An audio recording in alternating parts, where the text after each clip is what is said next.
بسم الله الرحمن الرحيم الحمد لله رب العالمين الحمد لله الذي خلق السماوات والأرض وجعل الظلمات والنور ثم الذين كفروا بربهم يعدلون أشهد أن لا إله إلا الله وحده لا شريك له وأشهد أن محمدا عبده ورسوله اللهم صل على محمد وعلى آل محمد كما صليت على إبراهيم وعلى آل إبراهيم إنك حميد مجيد اللهم بارك على محمد وعلى آل محمد كما باركت على إبراهيم وعلى آل إبراهيم إنك حميد مجيد ورضي اللهم عن الخلفاء الراشدين والصحابة أجمعين ومن تبعهم بإحسان إلى يوم الدين أما بعد السلام عليكم ورحمة الله وبركاته. Mes sœurs, mes frères, les louanges, les remerciements, les éloges sont un droit exclusif d'Allah.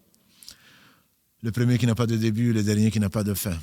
L'apparent, le dominant sur toute chose. Le parfait dans son essence, dans ses noms et attributs.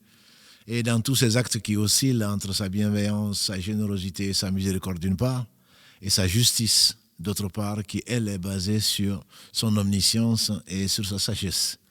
Nous le louons, nous revenons vers lui repentant, nous lui demandons protection contre les conséquences de nos péchés et les tendances de l'âme. Celui qu'Allah guide, nul ne saurait l'égarer. Celui qui est privé de sa guidée, nul ne saurait lui montrer le droit chemin. Chemin qui conduit vers le bien, chemin sur lequel s'est mis l'ennemi du genre humain, Satan, sur lui ce qu'il mérite.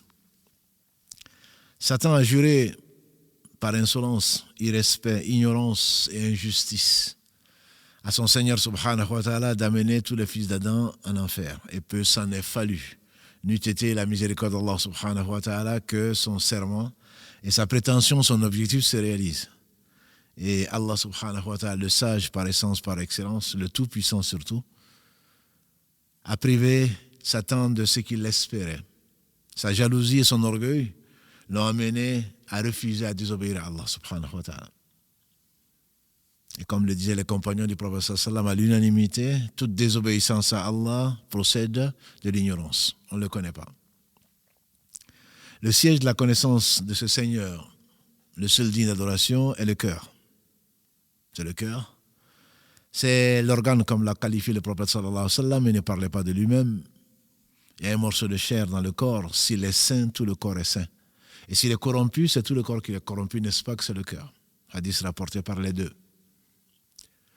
Le prophète sallallahu alayhi wa sallam nous a dit également que le soir venu, Satan met son trône sur la mer et envoie ses enfants, c'est-à-dire les rebelles parmi les djinns, parce qu'il y a deux catégories, il y a des musulmans et il y a des rebelles.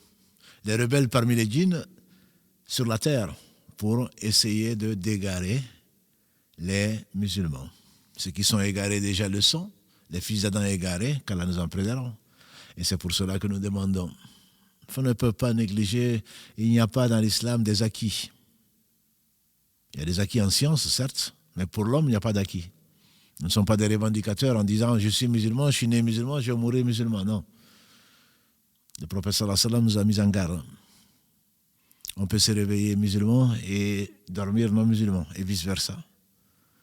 Lui-même, le meilleur des hommes, celui qui le connaissait le mieux, donc qui le craignait le plus, disait souvent Ya muqallib al-qulub, thabbit qalbi ala dinik.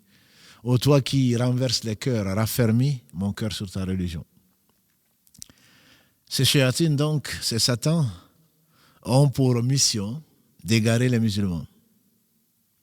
Et nous demandons à Allah subhanahu wa ta'ala 17 fois par jour de ne pas connaître le sort des gens qui ont encouru colère, c'est-à-dire qui savent et qui ne pratiquent pas, comme Satan d'ailleurs. Ils savaient qu'il y avait un jour du jugement dernier, comme il l'a dit à Allah subhanahu wa ta'ala, comme Allah nous le relate plus dans son livre. Il savait, quand il a demandé à Allah de lui accorder un délai jusqu'à le jour où ils seront ressuscités. Or, malheureusement, beaucoup de gens, parmi les fils d'Adam, ne savent pas qu'ils vont être ressuscités. Et qu'Allah bénisse celui qui disait souvent Man kana yu'minu billahi wal yawmil akhir. Celui qui croit en Allah, disait-il, alayhi salatu wassalam, et au jour du jugement dernier. Mes frères, mes sœurs, croire en Allah est une chose. Si Allah a voulu que l'on croit, que les articles de foi comprennent le jour du jugement dernier, il n'y a pas de hasard. Parce que nos comportements en dépendent. Croire en un Dieu, c'est possible, mais un Dieu qui est juste, qui a créé la vie et la mort pour nous mettre à l'épreuve, et qui a permis à Satan de détourner les gens qui ne sont pas sincères. puisqu'Allah dit, subhanahu wa ta'ala, quand Satan, dans son irrespect, a promis à Allah de nous amener tous en enfer, Allah dit, sauf mes serviteurs, Mukhlasin, que j'ai choisi mes élus. Et effectivement, qu'Allah nous compte parmi ceux-là. On ne doit compter que sur Allah, pas sur soi-même. Celui qui compte sur soi-même, pensant qu'il se connaît, en réalité, il compte sur Satan. Parce que Satan est un rusé. Satan est déterminé. On a demandé à l'imam Al-Hassan al-Basri, qu'Allah lui fasse miséricorde, est-ce que Satan dort? Il a dit, ne m'en parle pas. On aurait au moins eu, s'il dormait, un moment de répit. S'il passe la nuit dans les narines, comme l'a dit le prophète sallam, il ne dort pas. Et chacun d'entre nous en a. À un Satan attitré. Quand le prophète sallam, dans le hadith rapporté par l'imam Muslim, a dit que chacun d'entre nous en a, ils lui ont demandé, même toi? Il dit, même moi, si ce n'est qu'Allah l'a soumis. Il ne m'ordonne que du bien. Et donc Satan, le soir venu, disais-je, met son trône sur l'eau et envoie ses troupes pour attaquer les humains, les musulmans en particulier, pour le détourner. Et il honore particulièrement, comme on l'a déjà vu un samedi, les gens qui ont réussi à séparer le couple, le conjoint de la conjointe. Quant à ceux qui ont réussi à pousser les gens dans la désobéissance à Allah subhanahu wa ta'ala, d'autres formes de désobéissance, il leur dit, ils vont revenir repentants. Ils vont demander pardon à leur Seigneur qui, j'ai manqué moi de demander pardon. Adam a demandé pardon, malgré sa désobéissance, Allah lui a pardonné. Quant à moi, je n'ai pas demandé, voilà mon sort. Donc celui qui est arrivé à séparer l'homme de la femme, et il le rapproche. C'est son fils préféré, en tout cas de ce jour. Le cœur est l'objectif, entre guillemets, c'est la cible de Satan. Toutes les portes, en réalité, que Satan veut ouvrir, il veut trouver une brèche dans ce que Allah a mis dans le cœur du fils d'Adam, qui est le cœur, le morceau le plus précieux, le siège de la foi. Ibn Qayyim, quand il fasse miséricorde, il dit que Allah, dans sa miséricorde, a entouré ce morceau de chair d'une citadelle. Et on peut le comprendre. D'une citadelle imprenable. Imprenable, bien entendu, si Allah le permet. Les anges sont là pour le surveiller. Les anges sont là pour rappeler, pour nous inspirer. Ils sont là pour repousser Satan. Alors Satan motive ses troupes, djinns et hommes, en leur disant, surtout, restez vigilants. C'est à cause de leur père que vous et moi irons dans ce qu'Allah a promis, sa promesse est vraie. Alors, surveillez. Surveillez cette citadelle et cherchez-y des brèches. Cherchez-y des brèches.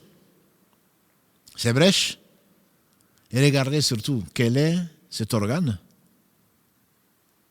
le plus proche du cœur. Moi, je l'ai identifié, c'est l'âme. Alors, essayez de perturber l'âme. Perturber l'âme dans la mesure où ce cœur, quand il est atteint, tout le reste l'est. Le prophète sallallahu alayhi wa sallam, dans ce qui nous a été rapporté dans le Musnad de l'imam Ahmad, qu'Allah lui fasse miséricorde, également l'imam Tabarani a également rapporté ce hadith. Le prophète sallallahu alayhi wa sallam nous a enseigné qu'il y a 4 types de cœurs. Il y a le cœur flamboyant. On imagine plein de lumière, brillant, dégageant du bien. C'est le cœur du croyant. Du croyant qui est connaisseur de son Seigneur. Connaisseur de son Seigneur, qui l'aime, qui le craint, qui a l'espoir en lui, qui lui fait confiance. Et il a dit, alayhi salatu wassalam, que les tentations sont présentées au cœur. Comme une natte, brin par brin. Brin par brin. Comme une natte que l'on défait. Grâce à cette lumière, à cette force de la foi et de la connaissance d'Allah subhanahu wa ta'ala, le cœur repousse la tentation. Mais le cœur qui n'a pas assez de foi ou qui a été atteint nécessairement, va être impacté, va être blessé. Et s'il ne revient pas vers Allah repentant, subhanahu wa ta'ala, point noir sur point noir, au point qu'il devient un cœur qui est rouillé. Comme il a dit, alayhi salatu wassalam, le fils d'Adam fait un péché et un point noir se met sur son cœur. Il demande pardon, Allah ordonne d'enlever le point noir. Il ne demande pas pardon, d'autres péchés, le péché appelle le péché. Et la bonne action appelle la bonne action. Quand tu vois que tu aimes le bienfait, tu aimes le bien, ce qu'Allah a ordonné, tu t'éloignes de ce que Allah a interdit, donc tu fais du bien, sache alors que c'est un bon signe pour toi. Parce qu'Allah est reconnaissant, comme le disait le cheikh de l'islam Ibn Taymiyyah, qu'Allah lui fasse miséricorde, Allah est reconnaissant. Ce serait une avance dans ce bon monde avant l'au-delà. Mais quand tu vois que tu continues à prier, à jeûner, à dépenser et que tu continues dans tes péchés, c'est qu'Allah n'a pas accepté. En tout cas, c'est mauvais signe pour toi. Le cœur flamboyant, donc, est un cœur qui connaît son Seigneur et qui fait de bonnes actions. Il me nafi' wa amalan salih. Il ne s'agit pas de l'adorateur qui est détourné facilement par les shéatines, qui leur présentent la vie comme ils la présentent, et ils la suivent parce qu'ils ne connaissent pas leur Seigneur. Et ne pas connaître nécessairement, c'est l'interdiction d'amour. Et celui qui n'aime pas Allah, bien entendu, c'est parce qu'il ne le connaît pas. Et donc ce cœur flamboyant est plein de foi et de connaissance d'Allah, subhanahu wa ta'ala. C'est les deux qui vont de pair. Inna alladhina amanu wa amilu salihat. Ceux qui ont la foi et qui traduisent cette foi par les bonnes œuvres. Et la foi à 63 ou 73 et quelques degrés. Ensuite, il y a un cœur, a dit le prophète sallam, deuxième catégorie de cœur, c'est le cœur qui est enveloppé. C'est le cœur de l'orgueilleux. Rien n'y passe. C'est le cœur qui est irrigué, entre guillemets, comme un ulcère. Irrigué par du sang et du pus. Rien n'y passe. Il est fermé. Allah a décrété dans sa sagesse que ce cœur n'accepte pas la vérité. Il la voit, mais il ne l'accepte pas.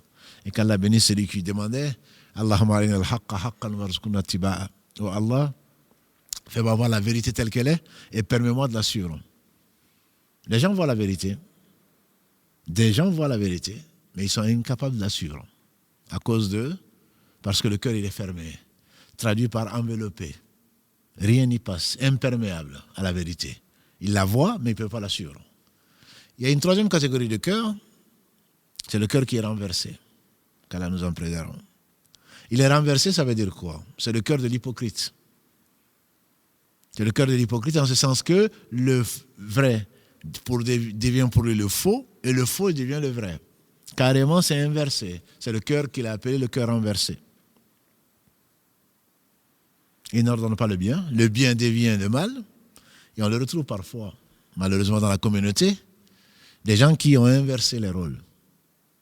Or, cette communauté est basée, s'il a été choisi par Allah, c'est bien parce qu'elle ordonne le bien, interdit le mal. Kuntum khayra ummatin ukhrijat linas. Allah dit dans la sourate Al-Imran 3, verset 110, vous êtes la meilleure communauté suscitée pour les gens. Vous ordonnez le bien, vous interdisez le mal et vous croyez en Allah. Donc celui qui n'interdit plus le mal, celui qui n'ordonne pas le bien, certainement va finir par avoir un cœur qui est renversé. Il va finir par aimer et c'est l'histoire de la mauvaise compagnie qu'Allah nous en préserve. C'est pour ça qu'il faut choisir. Et Allah, miséricordieux, comme il dit, Al-Akhilaou, Yawmaïdin, le jour de la résurrection, Ba'dohum, les uns et les autres, vont être opposés, vont être des ennemis les uns des autres, sauf les gens qui craignent Allah. La compagnie ici, à force de voir les choses sans les changer, au moins par le cœur, on finit par avoir un cœur qui ne repousse plus le mal et ça devient l'hypocrisie, à moins qu'Allah ne scelle complètement le cœur. Quatrième catégorie de cœur, c'est celle qui contient les deux matières contradictoires. Et il y en a beaucoup parmi les musulmans. Un peu de bien, beaucoup de mal. Et d'un côté, il y a cette matière qui n'est pas encore morte, mais qui est comme un feu mal éteint. Et de l'autre côté, il y a cette tentation à laquelle on succombe. Donc Satan motive. Il motive ses troupes, surtout qui ne vous échappent pas. Faites de la patience. Faites de la patience. L'âme étant l'organe le plus proche du cœur, Satan dit à ses troupes, faites-lui désirer. C'est bas monde. Faites-lui embellissez les choses pour qu'il ne réfléchisse pas aux conséquences que ce bas monde, comme Allah le décrit subhanahu wa ta'ala, est ce qu'il est. مثل الحياة الدنيا كماء أنزلناه من السماء واضرب لهم مثل الحياة الدنيا كماء أنزلناه من السماء وكم الله يعلم أنما الحياة الدنيا لعب ولهو وزينة وتفاخر بينكم وتكاثر في الأموال والأولاد. Allah nous l'a décrit entre autres dans la sourate Al-Hadid, verset 20, sourate 57, ou dans la sourate Al-Kahf. La vie, elle est suave, cette vie d'ici-bas. Elle est verdoyante, elle est suave. En réalité, elle est que pour peu de temps. Enjolivez-les. Et son objectif, disent les gens de science, c'est enjoliver la vie d'ici-bas, comme il l'a promis d'ailleurs, dans la sourate Al-Hijr. Parce que tu m'as détourné, dit-il en substance, je vais les enjoliver, la vie sur terre, et je vais les égarer. Vous pouvez trouver l'original, la parole d'Allah subhanahu wa ta'ala dans la sourate Al-Hijr 15, verset 39 et le 40 qui suit. Enjoliver la vie d'ici-bas. Donc les gens de science disent, fais attention, quand tu vois une chose jolie, ça ne veut pas dire que c'est pas une bonne chose, mais fais attention. C'est qu'il y a une tentation peut-être derrière. Et comment il enjolive? C'est par attaquer l'œil, attaquer la vue, parce que c'est la vue qui voit. La vue, j'entends par là l'organe. Je ne parle pas de la vue et la vision qui est dans le cœur. Comme Allah dit subhanahu wa ta'ala dans la sourate 22, Al-Hajj, verset 46, ce ne sont pas les yeux qui sont aveugles, mais c'est bien le cœur qui est dans les poitrines.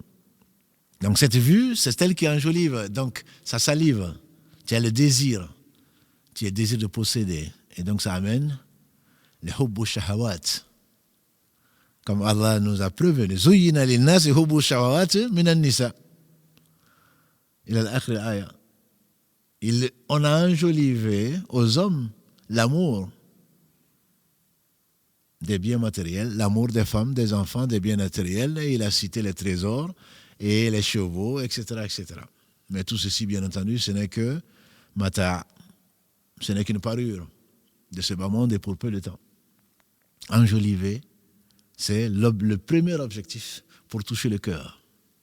Tu salives, tu as envie de goûter, et ce qui a fait sortir ton père de notre père du paradis, c'est bien l'avidité, comme le dit Ibn Qayyim, l'une des 3 sources de tous les péchés. Tu as plus que besoin, tu as plus que ce dont tu as besoin.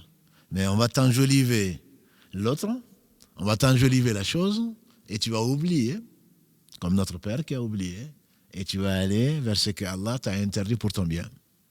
Donc c'est la première cible, la première porte d'entrée pour atteindre son objectif qui est d'enjoliver la vie de ce bas monde et que tu oublies l'au-delà. Cette vie éphémère qu'Allah compare à une eau qui descend du ciel et qui fait pousser des fruits, qui fait pousser plutôt des arbres et des herbes et ensuite qui deviennent desséchés et que le vent emporte. Comme tu vois ceux au seuil de la mort à cause de l'âge ou à cause de la maladie, tu ne les reconnais même pas. Qu'est-ce qu'ils ont emporté avec eux? Leurs bonnes actions et leurs péchés, et rien d'autre. Tout ce qu'ils ont possédé, 3 choses accompagnent le mort, comme l'a dit le prophète sallam. Ses biens, sa famille et ses actions. Les 2 premiers retournent, il ne reste que les actions. Quand Allah aime quelqu'un, a dit le prophète sallam, il enlève l'amour de ce bas monde de son cœur. Il enlève l'amour. Je ne dis pas, il faut avoir le monde dans les mains, bien sûr. Il ne s'agit pas de la main qui donne, la main qui est supérieure, la main qui donne est supérieure à celle qui reçoit. Il ne s'agit pas de vivre de demandes de sadaqat, etc. De parasitisme et vivre au crochet des autres. Non. Il s'agit de donner. Celle qui donne est meilleure. Pour donner, il faut avoir. Donc il faut travailler dans ce qui est permis et ne pas manquer de se faire du bien en donnant. La sadaqa n'a jamais amoindri le bien de qui que ce soit, comme l'a dit le prophète sallallahu alayhi wa sallam. Alors ce premier axe ou cette première cible, c'est la vue, l'œil. Ensuite l'embellissement, le désir qui naît et les espérances qui augmentent.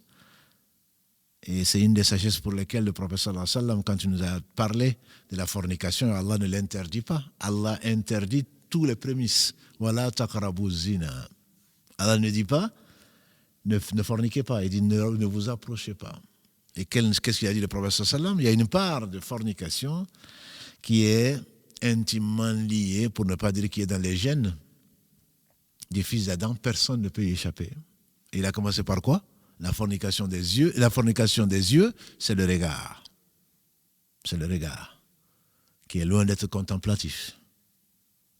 La fornication des oreilles, et la fornication de l'ouïe, c'est l'écoute. Celle de la main, c'est le toucher. Les pieds, c'est marcher vers. Et le cœur espère. Donc c'est cette citadelle qui a eu des brèches. A commencé par quoi? Par l'œil. Et c'est l'une des sagesses, et Allah est le seul sage, pour lesquels Allah commence, avant d'interdire ce qu'il a interdit, il ordonne aux croyants dans la sourate An-Nur, sourate 24, verset 30, et aux croyants dans le verset 31, قل للمؤمنين يغضوا من أبصارهم ويحفظوا فروجهم ذلك أزكى لهم. Dis aux croyants, ya Muhammad sallallahu alayhi wa sallam, dis-leur, ordonne-leur de baisser une partie de leur regard et de préserver leur sexe. C'est mieux pour eux, c'est plus pur. Et dit aux croyantes dans le verset 31 de baisser une part de leur regard. Les savants font il n'y a pas de hasard, on le sait. Même un waouh, comme on a dit par rapport à l'enfer et le paradis. Même une seule lettre waouh a un sens pour celui qui contemple et qui réfléchit, bien sûr. Là, Allah dit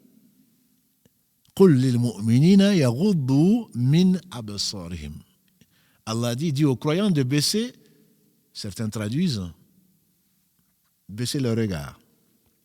Si tu comprends le regard par une partie de leur regard, peut-être, pour éviter des obstacles, tu es bien obligé de regarder. Mais en baissant le regard, tu pourrais les éviter. Mais ce n'est pas ça. Allah dit min absarihim, c'est-à-dire, dit aux croyants de baisser une partie de leur regard. Il ne s'agit pas de ne pas apprécier un beau coucher du soleil, ou de ne pas apprécier la nature, ou de ne pas apprécier ton épouse ou ton époux, ou tes enfants, ou ce qui t'est permis. Non, c'est une partie. En fait, dit Ali, radiallahu ta'ala, le premier regard est pour toi, le second est contre toi. Voir et regarder, c'est différent. Allah ici parle du fait de regarder. C'est ce qui est interdit pour ce qui est interdit pour ton bien. Parce que la flèche, elle atteint ton cœur. Le désir, il naît. Grâce à Allah subhanahu wa ta'ala, tu reviens vers Allah repentant et il l'efface. Il l'efface. Si tu ne reviens pas, désir sur désir, tu espères, et tu seras tenté. Satan va t'embellir cette personne ou cette chose et tu finiras par revenir à la charge. Prétextant que tu regardes de l'autre côté, prétextant que tu allais chercher autre chose, et Allah va t'éprouver, tu vas rencontrer la même personne ailleurs, et tu vas dire, il n'y a pas de hasard, et les regards se croisent, et ça commence par là, et ça finit par un sourire, et ça peut aller bien plus loin.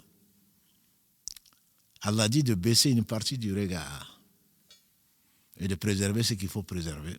C'est bien pur pour vous.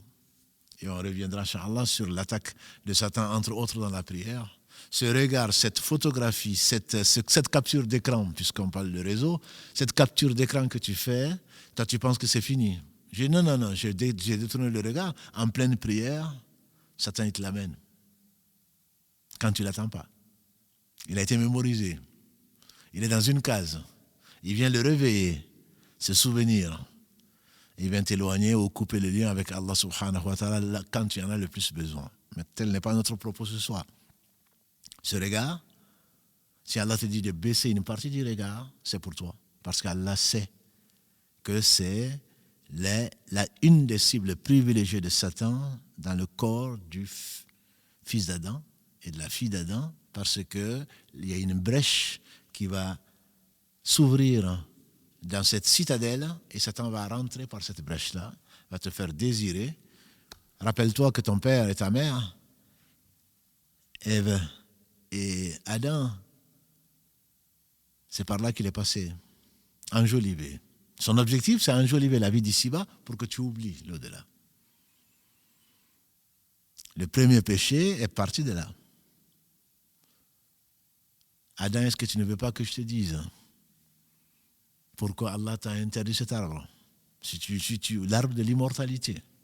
Tu manges de cet arbre, tu vas plus mourir. Mensonge, faux serment, il jure par Allah. Alors qu'en réalité, c'est faux. Mais ensuite, quand tu l'as mangé, quand tu as fait le péché, ma soeur, mon frère, quand tu l'as fait ensuite, qu'est-ce qui te reste? Des yeux pour pleurer et encore. Et encore. Le plaisir que tu as eu, il va être un témoin probablement contre toi que tu regardes dans ce bas monde. Si Allah te fait miséricorde, sinon dans l'au-delà, certainement tu vas le regretter. Une fois que le regard s'est posé sur ce qu'Allah a interdit, alors, et quand tu reviens vers Allah, en demandant pardon, Allah te l'efface. Sincèrement, pardon, Allah te l'efface. Si ce n'est pas le cas, regard sur regard. Comme l'a dit le prophète sallallahu alayhi wa sallam, le péché, ensuite, il n'est pas pardonné et le cœur est rouillé. Et il dit, c'est à cela que fait allusion Allah subhanahu wa ta'ala dans la sourate 83, Al-Mutaffifin, Kalla bal rana ala qulubihim ma kanu yaksiboun. C'est ainsi que leur cœur a été rouillé en conséquence de ce qu'ils ont fait ou de ce que leurs mains ont perpétré. Ça, c'est la première brèche et c'est la plus sensible.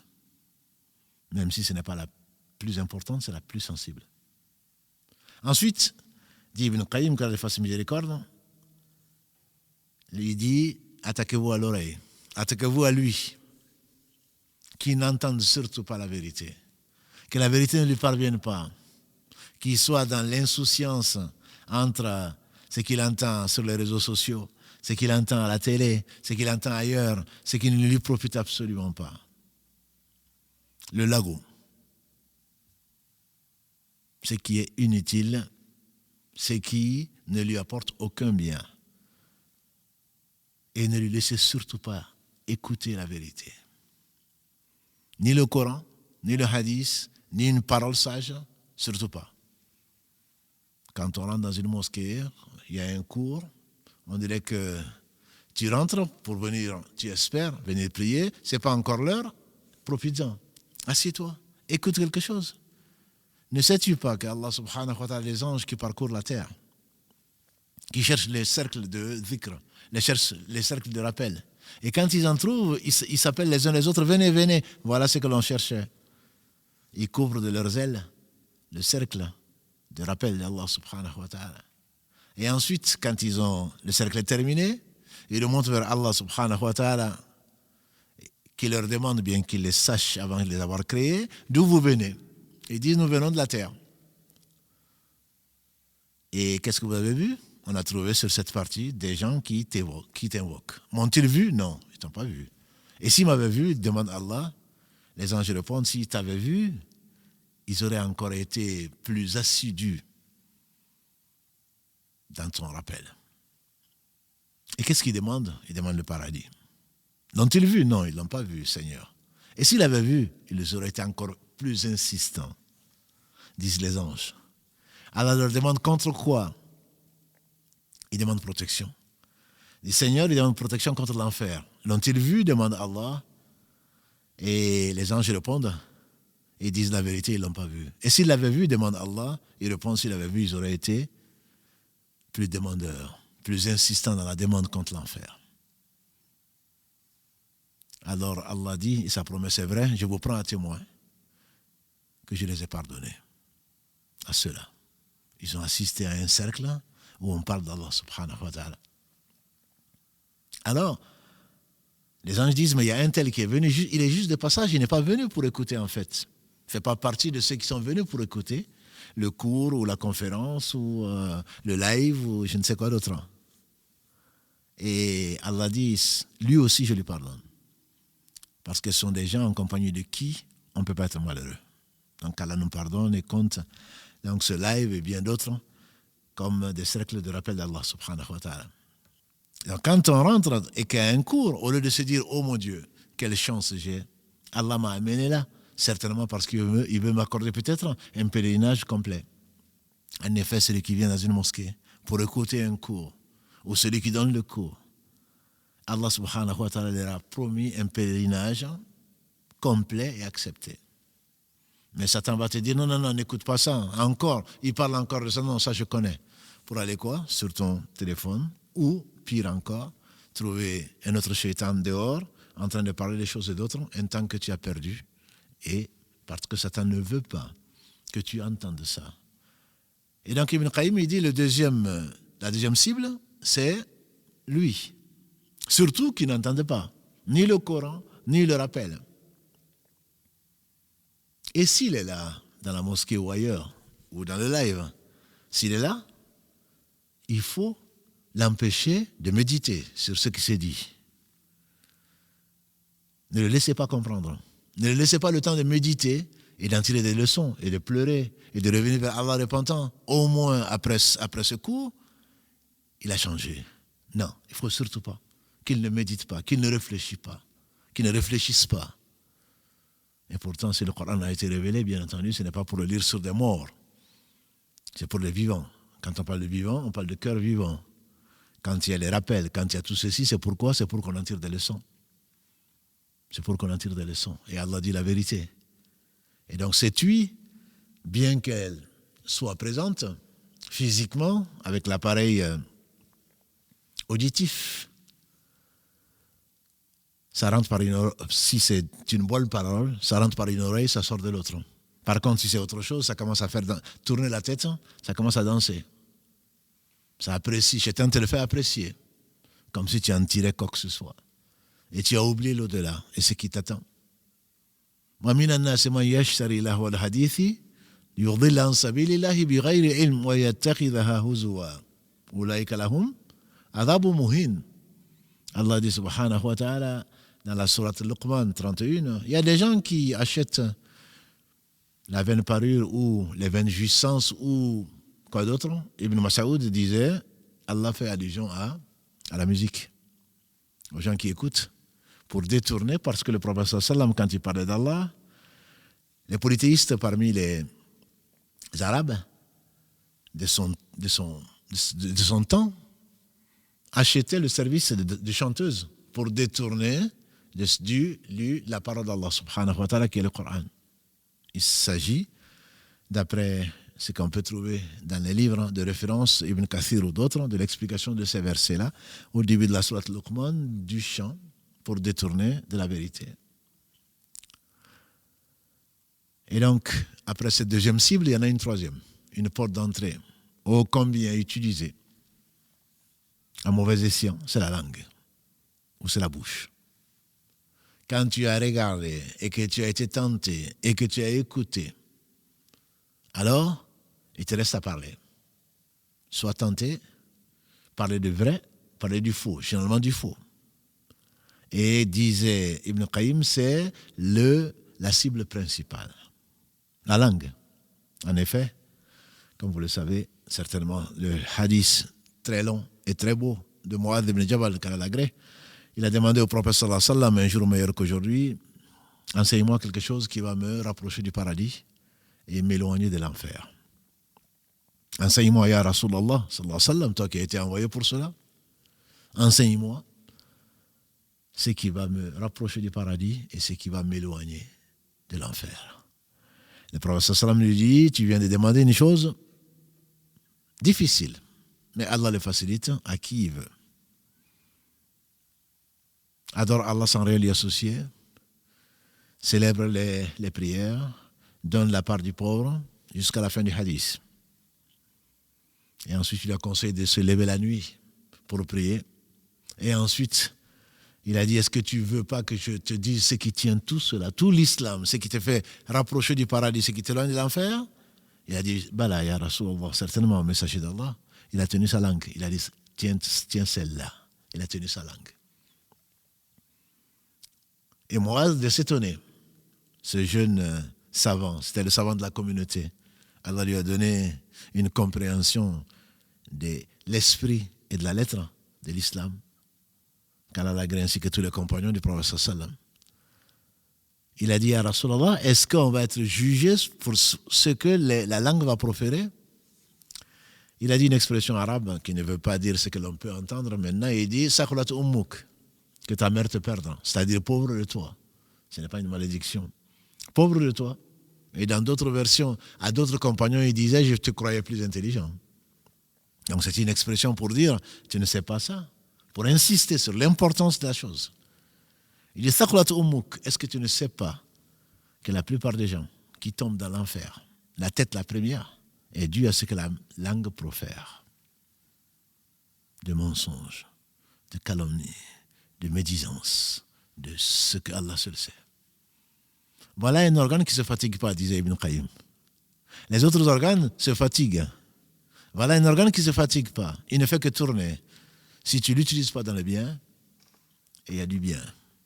La lecture du Coran, la demande de pardon, le rappel d'Allah, la repentance, tout ceci honore la langue. On dit que Luqman alayhi salam, on dit que il était au service de quelqu'un qu'il a envoyé au marché pour chercher le meilleur des organes. On dit qu'il a ramené la langue d'un animal. Bon, c'était pas impressionnant, mais c'était très étonnant.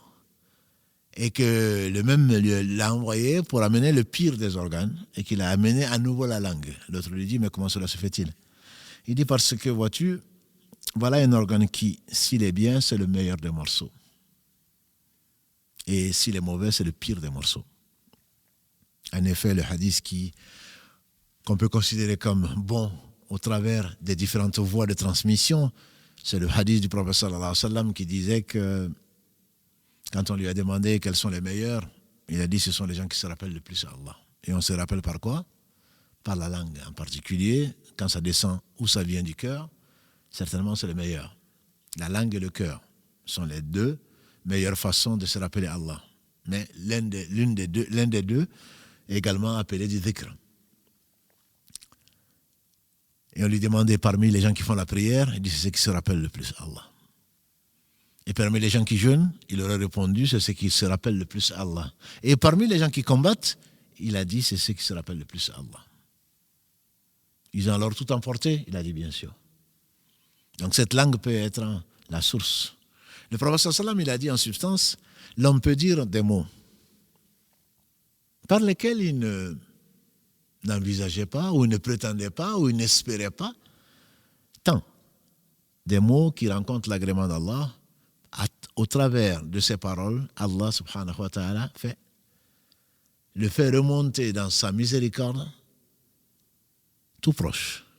Alors qu'il peut proférer un mot sans y prêter attention, notamment ces gens, entre, comme je vous l'ai dit, le LOL et le MDR, des mots par lesquels ils ne pensent pas avoir fait du mal et qui rencontrent la colère d'Allah, ça les fait tomber dans l'enfer, la tête la première, d'une distance qui est supérieure à celle qui sépare le ciel de la terre. Ceux qui aiment faire rire les gens, etc. Non, mais c'est juste, c'est une parabole. Non, c'est juste pour rire. Non. Le prophète me disait, si vous saviez ce que je sais, vous rirez peu et vous pleurerez beaucoup. Et sourire, il était l'homme le plus souriant du monde. Le meilleur des hommes et le plus souriant. C'est conseillé, c'est même une sadaqa. Quand il le faut, bien sûr. Mais le rire, c'est preuve d'insouciance, d'oubli d'Allah, d'oubli de ce qui t'attend au jour du jugement dernier. Si les animaux, a-t-il dit, alayhi salatu wassalam, savaient ce que vous savez, sur le jour du jugement dernier, vous n'en aurez pas eu de la chair. Ce ne serait que squelette, dans le sens de ce qu'il a dit, alayhi salatu wassalam. Donc la langue doit être utilisée pour le rappel d'Allah subhanahu wa ta'ala. Si ce n'est pas le cas, alors il va être utilisé pour autre chose. Qu'Allah bénisse celui qui a dit Man kana yu'minu billahi wal yawmil akhir fala yaqulu khayran aw liyasmut. Celui qui croit en Allah et au jour du jugement dernier, qu'il dise du bien ou alors qu'il se taise. L'imam An-Nawawi, qu'Allah lui fasse miséricorde, il commente ça dans Riyad Salihin. Il dit quand tu hésites, tu ne sais pas si c'est du bien ou c'est du mal, la sunna, c'est de se taire. Bienheureux, c'est qui s'en rappelle. Bienheureux, c'est qui s'en rappelle. Au travers de la langue, et Allah seul sait combien nous faisons de péchés au travers de la langue. Combien d'entre nous ont été préservés. On a demandé à quelqu'un pourquoi il ne parle pas beaucoup. Il a dit parce que j'ai rarement regretté de n'avoir pas parlé. Mais j'ai souvent regretté d'avoir parlé. Et un autre disait, si on monnayait les mots, peut-être que on parlerait moins.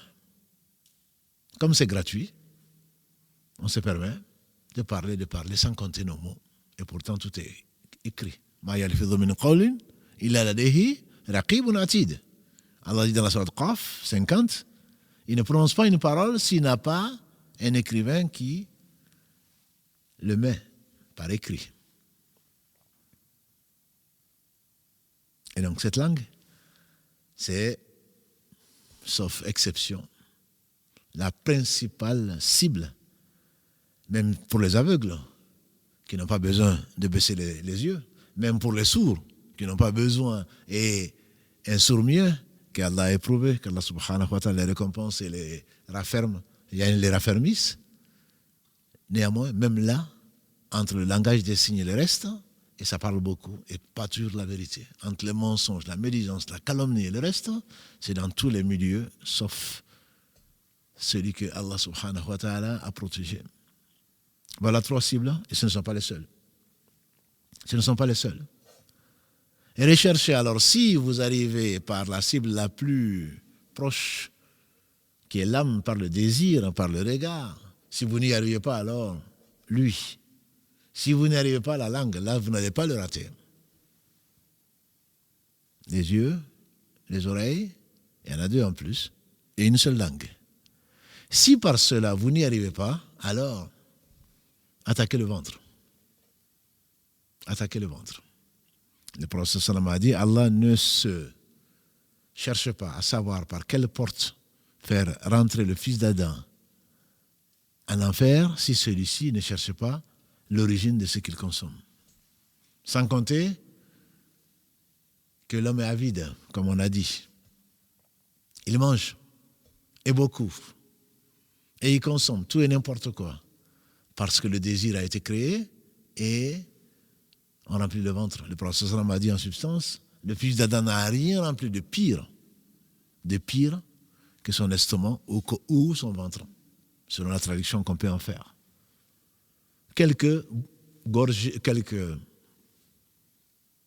bouchées suffisent. Quelques bouchées suffisent. Et si vraiment il doit insister, il doit prendre plusieurs bouchées, qu'il garde un tiers seulement pour le manger, un tiers pour l'eau et un tiers pour l'air. Donc, de ce que nous consommons, bien entendu, nous consommons beaucoup et on sait, et on y reviendra inchallah dessus, que l'alimentation est quelque chose d'extrêmement important. Et son origine, entre autres, pourquoi on est là en train de se plaindre, pourquoi Allah n'accepte pas nos invocations. Le prophète sallam nous a donné l'exemple de celui qui voyageait, qui continuait ou qui approfondissait ses voyages spirituels. Les cheveux ébouriffés, ses vêtements poussiéreux, recherchant la pénitence, l'ascèse. Mais comme l'a dit le prophète sallam, ce qu'il mange est haram, ce qu'il boit est haram, c'est par quoi il se vêtit est haram. Il est là, Ya Rab, ô Seigneur, ô Seigneur. Et le prophète a posé la question qui a une réponse claire. Comment est-ce qu'il veut être exaucé? Et donc, comme il est bien connu de tous, musulmans, non musulmans, plus tu manges, Cela va de pair avec la paresse, avec le sommeil, avec la nonchalance, avec le manque de vivacité de l'esprit. Je ne parle même pas du corps. Ça t'alourdit et tu n'as qu'une envie, c'est de ne rien faire. C'est qu'aime bien l'âme. Et donc tu deviens inoffensif par rapport à Satan. Il te fait perdre ton temps. Et si tu dors, c'est encore la meilleure des solutions, peut-être, pour toi. Et une cinquième cible, c'est les mains. Et une sixième, c'est les pieds. Ces deux sont les soutiens et du regard, et de l'ouïe, et du parler ou de la langue, et du ventre. C'est marcher vers ce qu'Allah subhanahu wa ta'ala aime ou alors n'aime pas.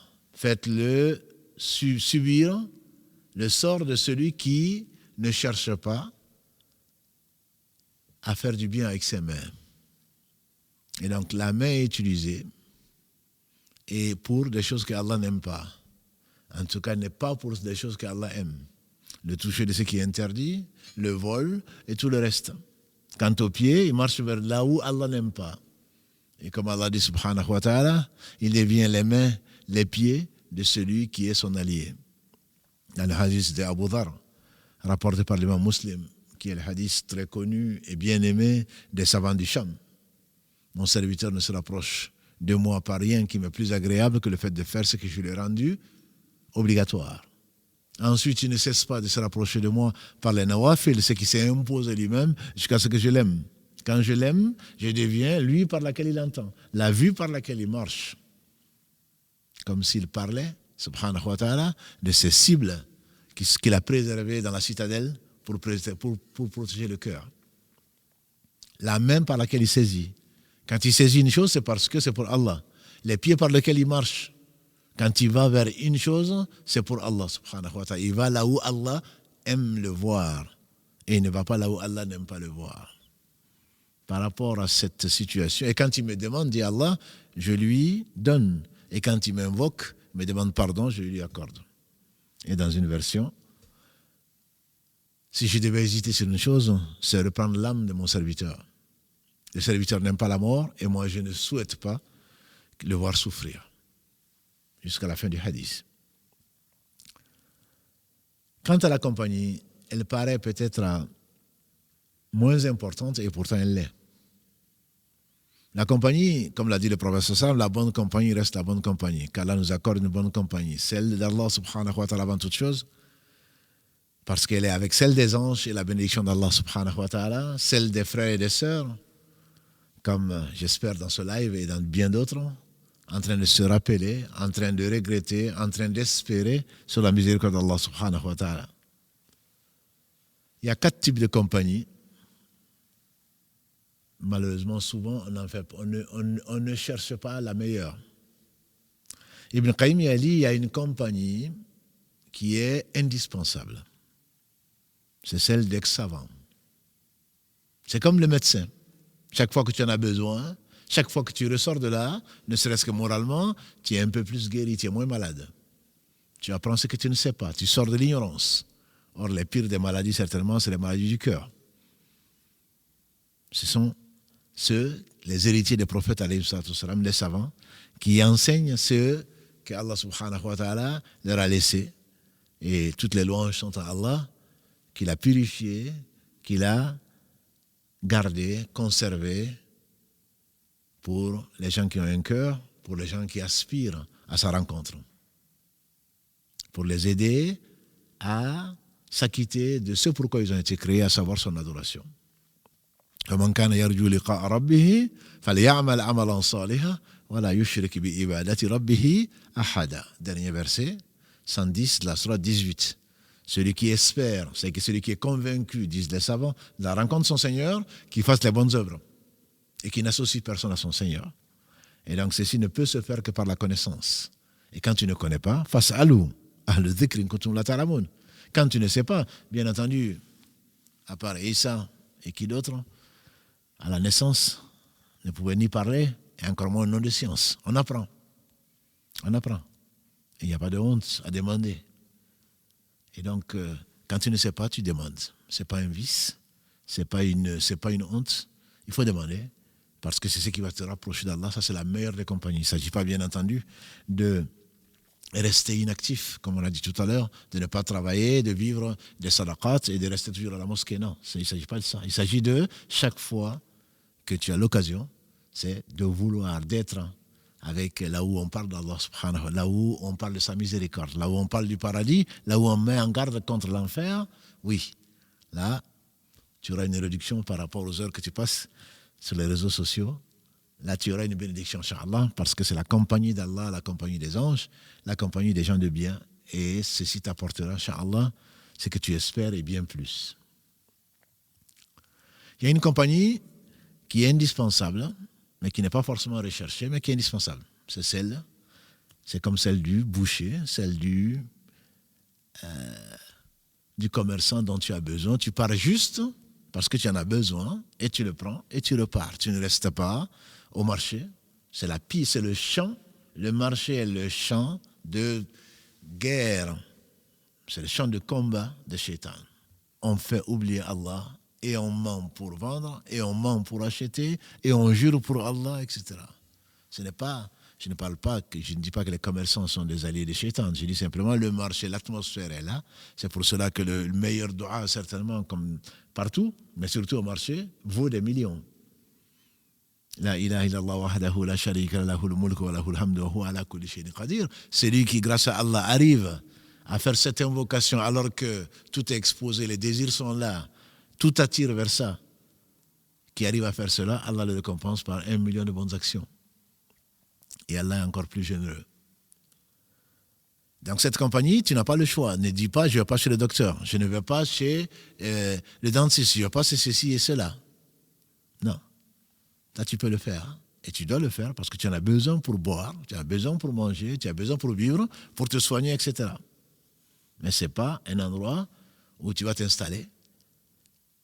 Un troisième type de compagnie, c'est la compagnie des gens qui sont lourds. Et Allah sait qu'il y en a. Qui aiment s'écouter, qui aiment parler d'eux. Tu n'apprends rien. Il ne se tait pas pour apprendre les gens. Et il ne fait que parler de lui ou des choses futiles. Et ça, je ne dirais pas, ce n'est pas seulement que des gens. Ça, c'est souvent la télé, c'est souvent les journaux, c'est souvent autre chose. Si tu pars pour chercher une information, cela te suffit. Mais tout le temps que tu auras passé entre la publicité et le reste, qu'est-ce qui va te rester comme temps à exploiter pour te rappeler Allah? Rien ou très peu te rappelle ton retour vers Allah subhanahu wa ta'ala, la vie dernière.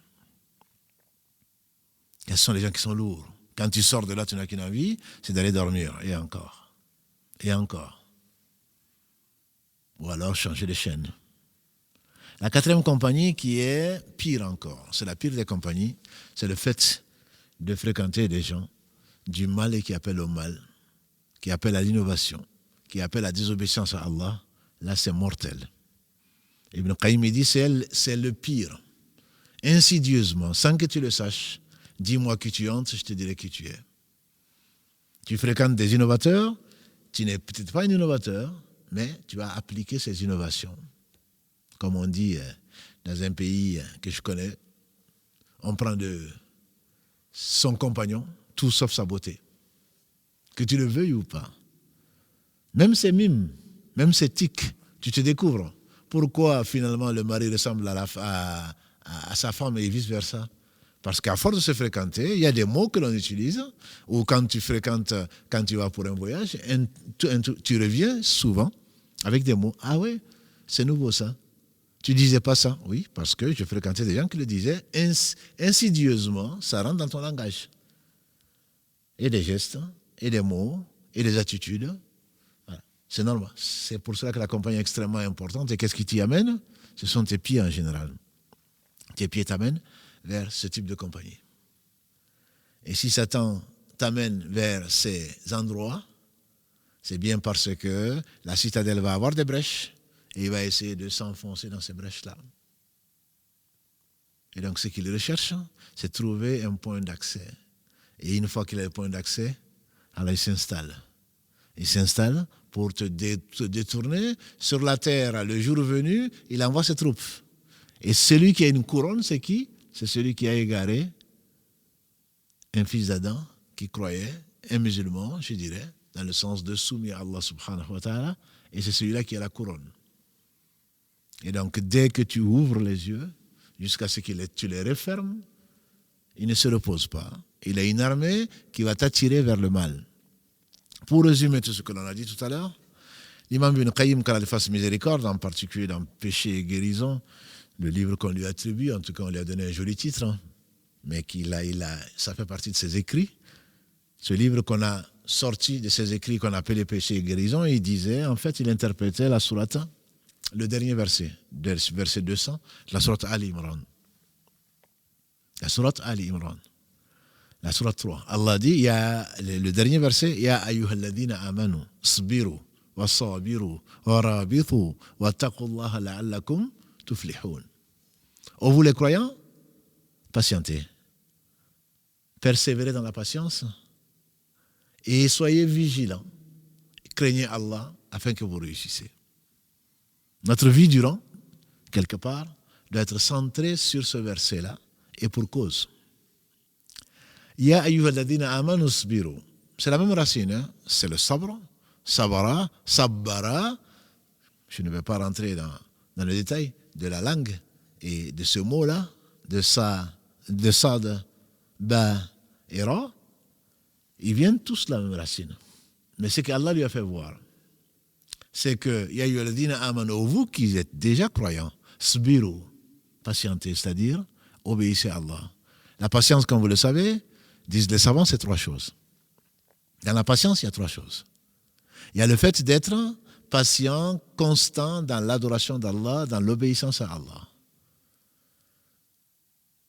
Deuxièmement, c'est le fait d'être patient dans le fait de repousser ce qu'Allah a interdit. Allah n'a rien ordonné que ce qui est indispensable à la vie du cœur en particulier. Allah n'a rien interdit que ce qui souille, que dis-je, qui tue le cœur. Et donc, les deux vont de pair. Sbiru, soyez patient. Pourquoi? Parce que la vie, c'est epsilon par rapport à l'infini. La vie, c'est très peu de choses. Personne n'a emporté avec lui ce qu'il a amassé. Et l'au-delà, c'est l'éternité. On en a déjà parlé dans 9 épisodes de l'au-delà. L'au-delà, c'est l'éternité. Qu'Allah nous réserve le meilleur dans l'éternité. C'est pour cela que celui qui, dans l'au-delà, aura subi dans ce bas monde les pires des épreuves, si on peut l'appeler ainsi, et les plus éprouvés, ce sont les prophètes, que Dieu les bénisse. Celui qui a été, on dira aujourd'hui, malheureux dans ce bas monde, il n'était pas malheureux, il devait être heureux quand même. Qui a été triste, très éprouvé plutôt. Et qu'Allah va ordonner qu'on le mette au paradis. Tant soit peu. On dirait une seconde, fraction de seconde, peu importe. Le paradis, c'est ce qu'aucun œil n'a vu, aucun n'aurait entendu parler, dont l'imagination n'est même pas passée dans l'esprit de qui que ce soit. Celui donc qui aura été récompensé parce qu'il a vécu patienté dans ce bas monde, on va le mettre au paradis, on va le faire sortir, on va lui demander ce qui n'a jamais été malheureux, il va jurer par Allah qu'il n'a jamais été malheureux. Quant à celui qui a préféré la vie de ce bas monde, quand on va le tremper en enfer pour son injustice, tant soit peu, fraction de temps, on va le faire sortir de là, il va jurer par Allah, on va lui demander ce qui a déjà été heureux, il va jurer par Allah qui n'a jamais été heureux. Ça, c'est la vraie vie. Ça, c'est la réalité. Ce n'est pas ce qu'on désire dans ce bas monde. La richesse, la notoriété, le pouvoir et je ne sais quoi d'autre. Non, c'est pas ça. Tout ça, c'est éphémère. C'est éphémère. Et celui qui a tout créé nous l'a décrit de la meilleure façon. Donc, sbiru, patiente. Je n'ai jamais vu quelqu'un qui a regretté d'avoir patienté. Mais j'en ai vu beaucoup, à commencer par moi-même, qui ont regretté de n'avoir pas patienté. Allah nous ordonne sbiru. Innama yuwaffa sabiruna ajrahum bighayri hisab. Allah donne aux patients, il récompense des patients sans compter. Sans compter. Patientez, mes sœurs, mes frères, patientez. Ça va finir. Quand il y aura une fin du monde, on a déjà parlé des signes précurseurs, quand il y aura des fins du monde et que l'injuste va être ressuscité pour être jugé et récompensé par ce qu'il mérite, il va penser qu'il n'est resté qu'une heure dans ce bas monde-là. Donc il faut patienter. Il n'y a pas d'épreuve qui ne passe pas. Ma mère disait, quand elle fasse miséricorde, si une chose ne veut pas passer, qu'elle ne vienne pas. Quand elle est venue, c'est déjà passé, nécessairement. Allah, si elle est venue, c'est parce qu'Allah a décrété que la chose va venir. Et si elle est venue, forcément, elle va passer. Et donc, patientons. Patientons. Le prophète sallam disait, il n'a pas été donné, il n'a pas été fait d'un don aussi précieux et aussi large et aussi vaste que la patience. La situation du croyant m'étonnera toujours, a dit le prophète sallam, Ajaban li amr mu'min, c'est comme ça que l'on traduit, c'est la meilleure traduction que j'ai trouvée. La situation du croyant m'étonnera toujours. Et m'étonnera toujours, disait le prophète sallam. Quand tu arrives un bien, il remercie Allah pour ce bien, et ceci est compté, parce que le remerciement, c'est la moitié de la foi. Ceci est compté comme du bien. Et quand tu lui arrives ce qu'il n'aime pas, il patiente. Et ceci lui est compté comme du bien. Et ceci n'arrive qu'aux croyants, comme il a dit alayhi salatu wassalam. Allah nous ordonne donc, ya ayyuhalladhina amanu sbiru wa sabiru. Et la patience, on a dit donc, c'est l'obéissance et résister à la désobéissance. Et la troisième, c'est accepter le destin. Donc quand on n'y est pas pour grand chose, c'est accepter les épreuves qu'Allah nous envoie en nous privant de ce qu'on aime, en ne nous donnant pas forcément ce qu'on aime, en reprenant ce qui lui appartient, etc., etc. Ça, ce sont les trois aspects de la patience. Allah donc dit, Ya ayyuhalladhina amanu sbiru wa sabiru, c'est-à-dire persister dans la patience. Ne soyez pas seulement patient, mais résistez. Et Ibn Qayyim disait, résistez aux attaques de Satan. Parce que tant que tu as envie, il va t'attaquer. On a vu la semaine dernière, et vous le saviez déjà, dès que l'enfant naît, il est piqué par Satan et il pousse un cri, depuis la naissance jusqu'à la mort. Persistez dans la patience, résistez aux attaques de Satan. Et ces attaques vont donc par ces 6 ou 7 portes. Et résister, rappelle-toi qu'Allah subhanahu wa ta'ala t'a donné une citadelle pour couvrir ce qui est le plus précieux de toi-même, c'est-à-dire ton cœur. Et le prophète il nous a mis en garde. Il a dit, Satan circule dans le fils d'Adam comme le sang circule dans le corps. Et certains y ont vu la source du sang qui circule dans le corps, c'est le cœur. Certains y ont fait un parallèle. Bref, résiste, continue à résister.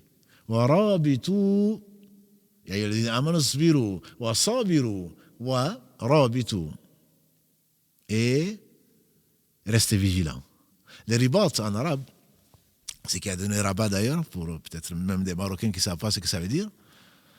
Rabat, ribat, et c'est qui a donné également marabout. Ça vient de là. Mourabitoun, c'est ce qui a donné marabout en français. Mourabitou, c'est-à-dire rester vigilant. Le ribat, quand il y a une garnison, c'est ceux qui surveillent la garnison. Les soldats sont à l'intérieur, les plus exposés des soldats sont ceux qui surveillent la garnison. Si l'ennemi arrive, c'est sur eux. Ce sont les premières victimes.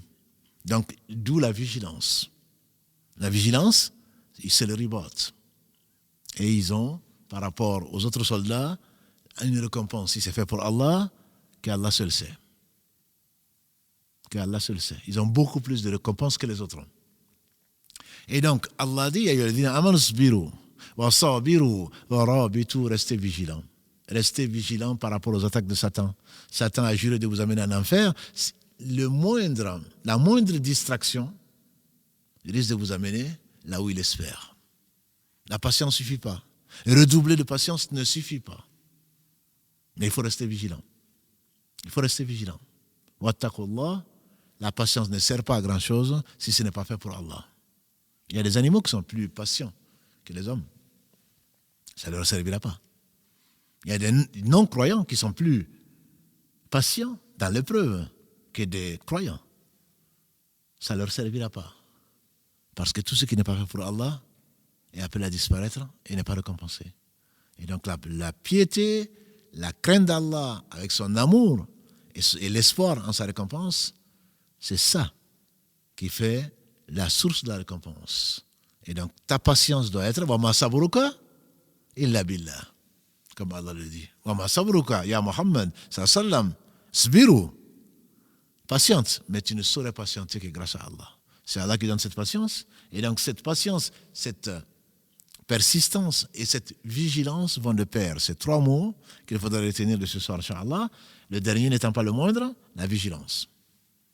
Derrière un regard anodin, il y a peut-être un très grand piège. Derrière une oreille qui traîne